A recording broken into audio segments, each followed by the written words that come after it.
سلام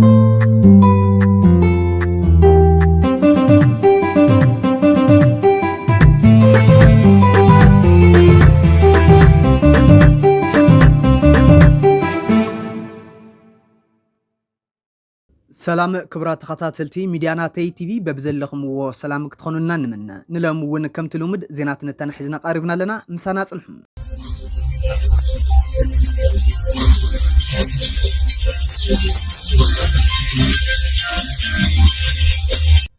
قصالي عجا جنرال تادسه ورده انتا يخون ليتنارال جنرال تادسه ورده اب زحلف عامت نات ጌታቸው ረዳ ተኪዩ ፕሬዝዳንት ጊዜያዊ ምሕዳር ትግራይ ካብ ዝኸውን ሓደ ዓመት ሓሊፍዎ ኮይኑ እቲ መጋቢት 30 ዘብቅዕ ዝነበረ ስልጣኑ ተናዊሕሉ እንተኾነ ውድብ ሕወሓት እቲ ምንዋሕ ስልጣን ብመንግስት ፌደራል ዝተወሰደ በይና ስጉምቲ በማለት ተቃውሞ ኮይኑ በማእከላይ ኮሚቴው አቢሉ ድማ ጊዜያዊ ምሕዳር ትግራይ ክፈርስ ወሲነሎም አብዚ ቅድሚ መግለጺ ማእከላይ ኮሚቴ ሕወሓት ምስተሰነደ እሳንታ ዕጫ ጀነራል ታደሰ ወረደ እንታይ ይኸውን ትግራይ ካብናቱ ምሕዳር እንታይ እያ ክትመስል ግብል ገለገለት ነበርቲ ሓቲትና ኣለና ሰናይ ጻንሒትም ታደሰ ወረደ ምክትል ኮይኑ አቶ ጌታቸው ረዳ ኣብ ስልጣን ካብ ምውራድ ምስቲ ዶክተር ደብረጽዮን ዝምራሕ ዝነበረ ጉጅለ ሕወሓት ከም ዝተሓባበረ ይዝረብ እቶም ታደሰ ወረደ ዝምርሑ ዕጡቃት ንጌታቸው ረዳ ካብ ስልጣን ምስ ኣለይዎ ንዕኡ ንምትካ ድሌት ሕወሓት ኮይኑ ፕሬዝዳንትነቱ ተረኪቡ بمسارات وعلي بريتوريا كابتن شمونت كتكبروا مصبع زاتولم نطفتات حاد حقافي كابيني كتايش زبل يركبم ابتي نعمتات حوحات زعبلي لوقت زنصن حكلل اب اوان ጌታቸው ረዳ حساب بنصانت ንክንሸራሸር استفلالي حساب كسمع جمير نير እቶም ሕልፋት መራሕቲ ሕወሓት ግና ነዚ ስጋኣት ውዮም ሪኦሞም ኣብ ካናዳ ዩኒቨርሲቲ ካልጋሪ ዘምህረ ፕሮፌሰር ጌታቸው አሰፋ ኣብ እዋን ጌታቸው ረዳ ተራእዩ ዝነበረ ተስፋ ኣብ ታደሰ ወረደ ንድሕሪት ከም ዝተመልሰ ይዛረቡን ኣብቲ ልዕሊ 21 ኣባላት ዝሓቆፈ ካቢኔት ታደሰ ብዘይካ ታደለ መንግስቱ ዝተባሃለ ኣባል ውድብ ባይቶና እቶም ብሱም ምህራን ማሕበራት ደቂ ኣንስትዮን መናእሰይን ዝተወከሉ ሓዊስካ ኣባላት ወይ ደገፍቲ ሕወሓት ምዃኖም ይዛረብ ፕሮፌሰር ጌታቸው ታደሰ ወረደ ምክትል ጌታቸው ኣብ ዝነበረሉ እዋን ፕሬዝዳንት ኣብ ዝኾነሉ እዋን እንትነጻጸር ትግራይ ካብ ዝገደደ ናብ ዝኸፈአ ተሰጋጊራ እያ ክብል ይድምድም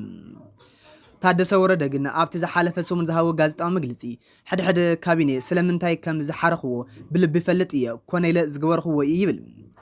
ኣብ ኣሳታፋይነት እቲ ካቢኔ ሕቶ ዝለዓል ኮይኑ ከምኡ ማለቱ እንታይ ማለት ከም ዝኾነ ግን ንጹር ኣይኮነን ፕሮፌሰር ጌታቸው ኣብ ዘመነ ፕሬዝዳንት ታደሰ ወረደ ኣባላት ካቢኔ ዝነበራ ቅዋመን ናይ ኣይተ ጌታቸው ረዳ ይብዝብል ተደፊእን ክወጻ ከም ዝተገበራ እውን ከም ኣብነት ይጠቅስም እተና አንጻራዊ ነጻነት ከሪያ ጀሚረን ዝነበራ መረኸብቱ ብዙሓን ከይተረፋ ካብ ቤት ጽሕፈት ሕወሓት ዋና ሓለፍቲ ከም ዝተሸሙለን እውን ይግለጸሎም እዚ ዝንባለ ምስቲ ካብ መራሕቲ ሕወሓት ዝእንፈት ዘሎ ንዝተፈላለየ ሓሳብ ዝሓዘ ሓሳብ ዜሮ ቶለራንስ ዝብል ኣንፈት ዝምንጩ ከም ዝኾነ እዩ እቲ ፕሮፌሰር ዛረብ ኣብ እዋን ጌታቸው ኩሉ ነገር ጽቡቕ ነይሩ ኣይንብልን ግን ድማ ኣታ ዝነበረት ንእሽተ ነጻነት ኣብ ዝሓለፈ ዓመት ጠቕሊላ ከም ዝጠፍአ ርአየ ይብል ኣብ ዩኒቨርሲቲ መቐለ መምህር ፖለቲካዊ ሳይንስ ዝኾነ ገብረ መድህን ገብረ ሚካኤል በወገኑ ንወደ ወረደ እውን ይፈቱ እየ ግን ድማ እቲ ስራሕቱ ይጸልኦ እየ ይብል እቲ ሕዚ ዘሎ ተቃውሞ ምልኪቱ ኣብ ዝሃወ በሪእቶ ንሱ እቲ ሕዚ ዝተገብረ መስራሕ ምንዋሕ ስልጣን ልክዕ ከም ዘይኾነ እኳ እንተኣመነ ነገር ግን መራሕቲ ሕወሓት ንቀዳማይ ሚኒስትር ኣብይ ኣሕመድ ብዝምቹ መንገዲ እናተመቃቀሉን እናተፈረኻኸሱን ከም ዝሓደሩ ይዛረብ ኣብ ገጠራት ትግራይ ድጋፍ ከም ዘለዎም ይግምት እየ ካብቲ ኣብ ፖለቲካ ዓዊ ጽልዋ ዘለዎ ማሕበረሰብ ግና ተጸሊዮም እዮም በዚ ሕዚ ዝኸድዎ ዘሎ መንገዲ ንትግራይ ዕዳምበር ጸጋይ ኮነን ክብል ድማ ወሲኹ ይዛረብ ካብቲ ዝሓለፈ ዓመት ጀሚሩ ኣብ መንጎ አዲስ አበባን ኣስመራን ዘሎ ወጥሪ ሰማይ ዓሪግ ይርከብ ምዚ ብዝተኣሳሰር ሕወሓት ምስ ኤርትራ ጽምዶ ብዝብል ዝገብሮ ዘሎ ምቅራብ ንማእከላይ መንግስቲ ኣቆጥዑ ዘሎ ፖለቲካዊ መራሕቲ ልሂቃን ተጋሩ ድማ ኣብ ዝርእሰ ጉዳይ ዝተፈላለዩ ቅዋም ሒዞም ክመቃቀሉ ምኽንያት ኮይኑ ይረኣዩ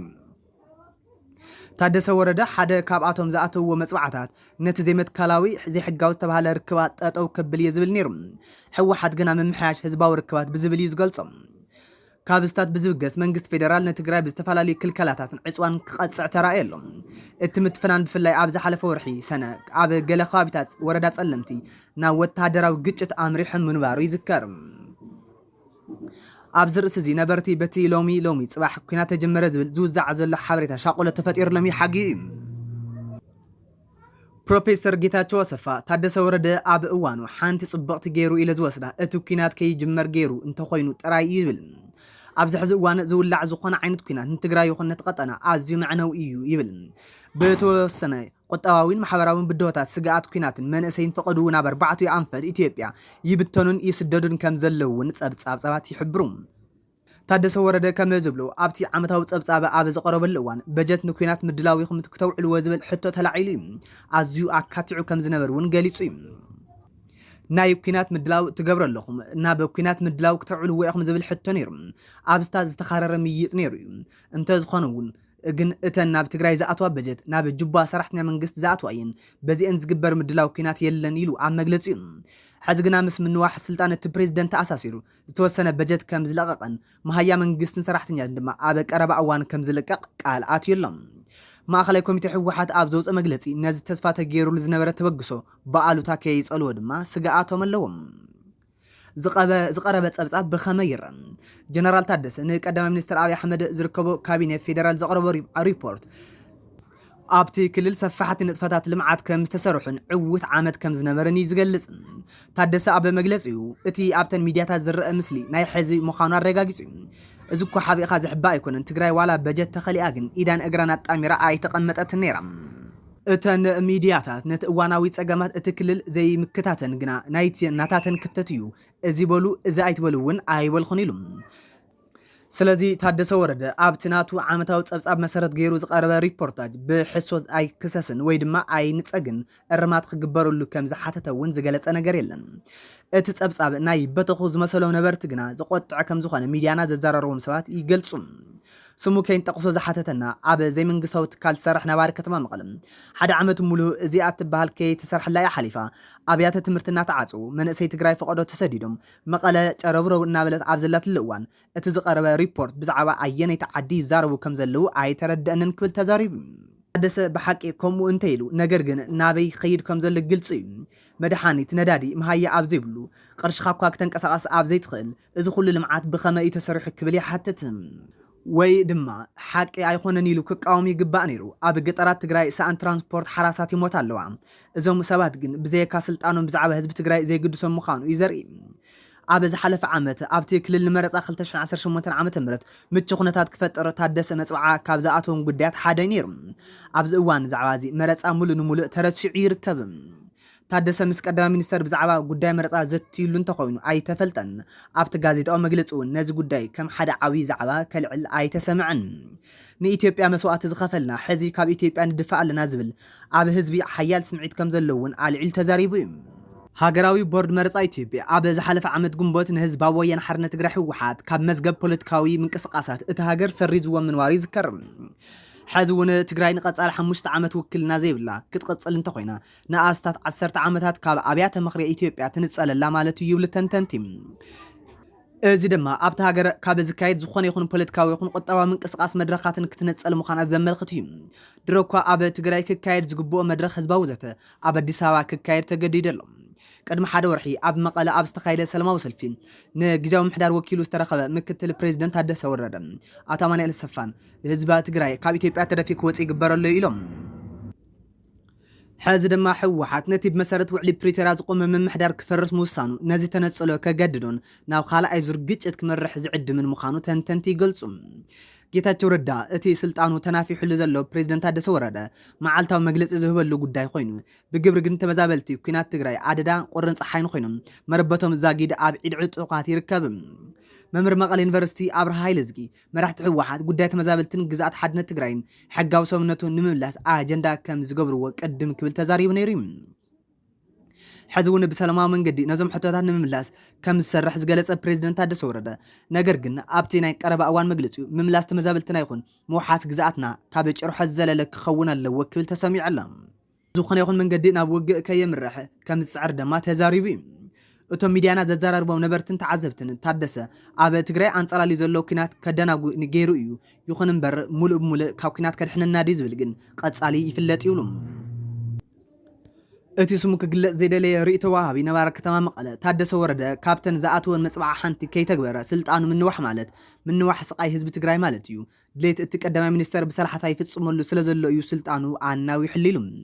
ኮይኑ ግና እትሪእቶ ወሃቢ ነቲ ካብ ሕወሓት ዝቀርብ ዘሎ ተቃውሞ ድማ ኣይቅበልን ታደሰናትና ኢሎም ባዕሎም ዘምፅዎ ሰብ እዩ ሕዚ ድማ በቲ ዝደለይዎ ስለዘይኸደሎም ጽምዶ ስለዘይተግበረ ኩናት ይውልዕ ኣሎ ኢሎም ስለዚ ይብል ዶክተር ደብረጽዮን ተመሊሱ ስልጣን ቆጻጸር እሞ ንመንእሰይ አገዲድና ናብ ኩናት ክንእቱ ኢና ዝብል ድሌት ኣለዎም ኢሉ እቲ ስሙ ዘይንገልጾ ነባሪ ሓቃፋይ መንግስቲ እንተተመስረተ ኣብ ትግራዋይነት መሰረት ዝገበረ ሓድነት ተፈጢሩ ምስ መንግስት ፌደራል ስጡም ድርድር ክግበር ይብህግም